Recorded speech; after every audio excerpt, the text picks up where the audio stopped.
محل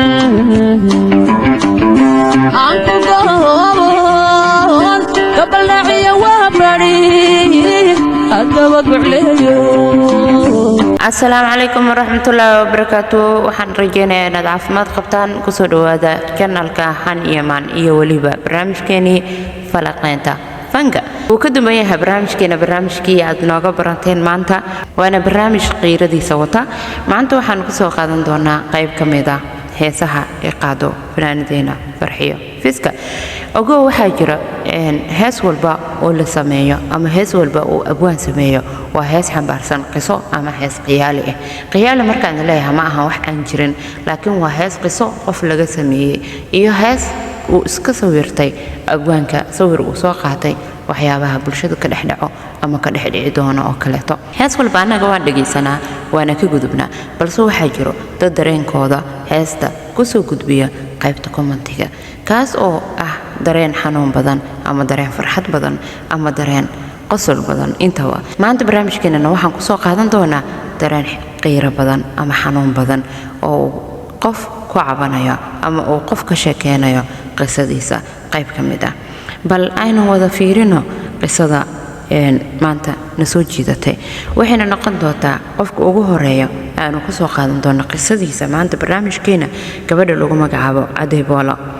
Adeyboolo waxa ay leedahay waan kala tagnay maalmo kadib waan kala maarmi weynay dib ayaan isugu soo noqonay haddana qalad ayuu iga galay waan ka aamusay anigoo jecel isagana sida oo kale wuu i jeclaa wuuna awoodi waayay inuu dib igu soo noqdo oona qaladkiisa qirto anan ma raadin is adkeynta dumar baan u ahee wuxuu waqtigu isku rabaa anay aan u sugay inuu maalin dib igu soo noqdo ayaan aniga is adkeeyay oo aan raadiyay message ayaan kala hadlay 2 bilood wax jawaab ah waan ka waayay walaalkiis uu mar i baray baan la hadlay laakiin jawaab wuxuu iga dhigay waxaanan ku farxin oo ah ninka aad raadinaysid 7 bilood ka hor buu adduunyadan isaga tagay waan aamini waayay saaxiibkiisa ayaan la hadlay isla sidaas oo kale buu igu yiri at the end hadda waxaan u qaban karo ma laha haddaan ogaan lahaa inuu maalin uun iga fogaan doono wallaahi inaan marna aan dhinaciisa ka tegeen anyway allaha ku naxariisto geesigaan jeclaayo intaan noolahay balan weeye inaan mar walba ku duceyn doono inkastoo aan jeclaa inaan garabkayga ahaato balse Allah ayaa iga ka jeclaaday alla geesigan jeclahayo duwadcin jaqabo ilmadayga gootire waxay ahayd qiso aad u xanuun badan oo qiiradeeda wadato waxaan leenahay Adeyboolo qalbiga Ilaahay ha ku qaboojiyo oo kula dareemayna xanuunka qabrigana Ilaahay ha uga nuuriyo jacaylkaaga jacaylku waa mid xanuun badan alla geesigan jeclahayo duwadcin jaqabo ilmadayga gootire halkaas ayaan ugu gudbaynaa qisadii walaasheen Adeyboolo iyo heestii fanaanadeena farxiya fiska gacantaygu sayde isa seega nagu dhacay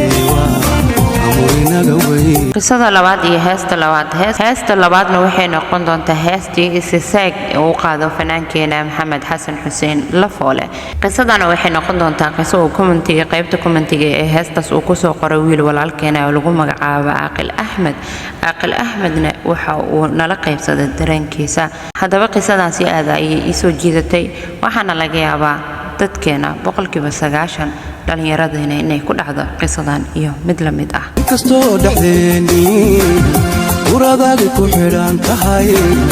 isna anigu sidii baan kugu urfayoobahay marka dhageysatay heestan waxaa moodaa heestii oo sheeko laga dhigay inay tahay qisada Aqil Ahmed bal aynu ugu dagalna qisada Aqil Ahmed oo dhacaysa sida tan gabar ayaan isguursanay 16 February 2018 muddadaas waxaan ku nooleen nolol farxad leh waqti wanaagsan maalmo xasuus leh sawiro kuwa kale ka qurux badan yihiin jacayl wehel midkeena midka kale wuxuu dhaar ugu mari jiray inaysan iscidlayn aniga ahaan mar aan guursaday nin isku filan oo nolosheeda iyo kaygaba maarayn karo ayaan ahaa aniga naftayda waxaan ka hormarin jiray iyada farxadeeda waxaan u jeclaa si xadka bax ah waayo family ayaan ahayn oo marna niyadayda kuma soo dhicin in aan kala tagno ilaa wad mooye waxaan kari waaye mooye wax kastoo aan kari karo waxaan isku taxluujin jiray in aan u sameeyo shaqadii ayaan ka soo tegay magaaladii labadayna ku wada noolayn waan ka soo guurnay muqdisho ayaan ku soo guurnay annaga oo wada socono xaalad iska wax la'aan ayaa ina soo food saartay sidaas oo ay tahay maalin waxba uma waayin waayo waxaan jeclaa inay hablaha ugu qurux badnaato muddo 4 sano ayaan isla qaybsanay oo isweheshanaynay kadib waxaa inoo bilowday xaalad aynaan labadaynaba mahadin oo waan kala tagnay marka hore labadeena ayaa isku yara dhacnay sida caadada ah nin iyo naag isqaba markasta way isku dhacaan laakiin annaga ma badnayn oo markasto marna iyada tanasuli jirtay marna aniga tanasuli jiray balse gacan saddexaad ayaa ina soo dhex gashay oo family ah waliba iyada familkeeda si kasta waxaan sameeyay waan xalin waaye ilaa intay iga tagto oo dharkeeda qaadato haddana aan ismaslaxno laakiin waxaa maslixi waayay hooyada gabadha dhashay aniga waalid ii ah waxay soo istaagtay ama aniga ama ninkaas gabadhii wax ay samayso ayay garan weyday anigay ii timid oo dharkii markii hore i qaaday haddana dib ayay gurigeeda ugu soo celisay xaaladda intaas kuma degin gabadhii niyad ahaan caadi way noqon weysay habeen kasto waxay ka welweli jirtay hooyadeed oo ka caraysan miyaad seexane farxad way kala guureen aniga wax kasto waan dareensanahay laakiin kama